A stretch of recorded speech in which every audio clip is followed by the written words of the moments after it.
I'm Lynn Sherr, and this is History in 5. And I'm going to tell you 5 things that you should know about the space program, from Sputnik to the space shuttle.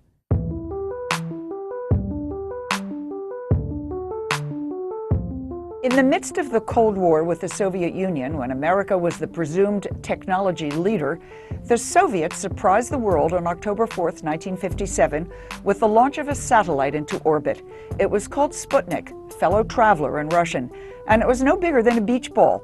But the shiny silver globe circling our planet and beeping away was a terrifying wake-up call. It meant our enemy had rockets powerful enough to launch weapons that could annihilate us. Republican President Dwight Eisenhower downplayed the event, saying simply, "They have put one small ball into the air." But Lyndon Johnson seized the political moment, saying, "Control of space means control of the world." Public opinion went along, and Eisenhower finally replaced one outdated agency with the new NASA. The course of the new agency can be compared to the voyage of Columbus to the New World. The only difference is that Columbus, with his charts drawn entirely from imagination, had a better idea of his destination than we possibly have when we step into outer space. The race was on.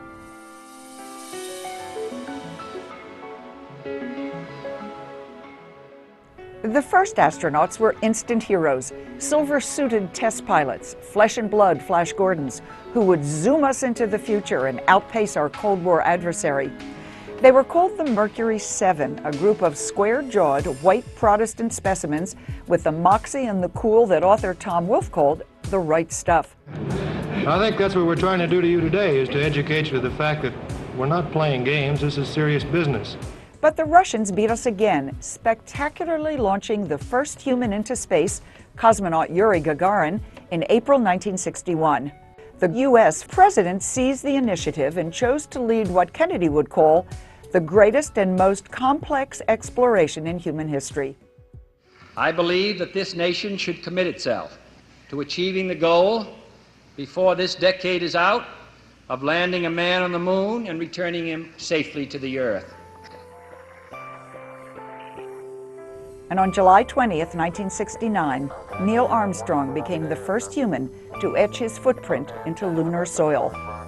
It's one small step for man, one giant leap for mankind. How is the quality of the TV? Oh, it's beautiful, Mike. It really is.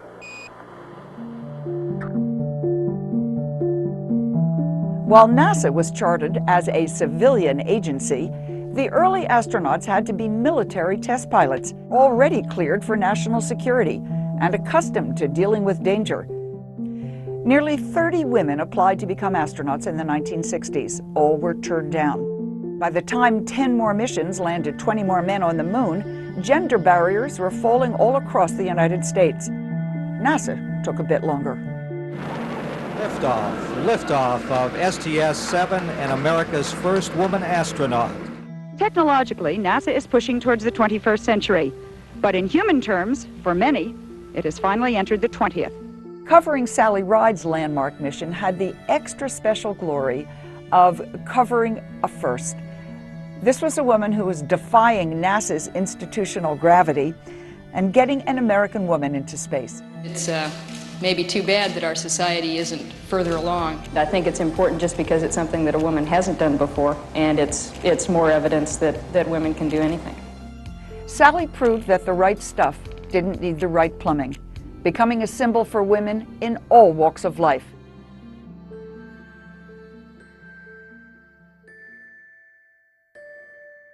We had come to take it all for granted. The best and the brightest had produced the right stuff. America was king of the new frontier, and then... Suddenly, an explosion. Flight controllers here looking very carefully at the situation. Obviously a major malfunction. NASA loses all communication with Challenger. Within seconds, Challenger disintegrates. I was astounded by the intelligence and talent of so many astronauts and engineers making the program work. But the revelations after the Challenger explosion were disheartening. Some NASA officials may have been told more than a year ago of potential problems in the rocket boosters on the space shuttle. The flawed decision-making and the carelessness of a few was shocking. Now, maybe they did understand the risks, and I think that that's NASA's responsibility, and I'm not sure that NASA had carried out that responsibility. After that, and after the depressingly similar Columbia disintegration, NASA rose again, and the shuttle proved itself in 135 very successful missions.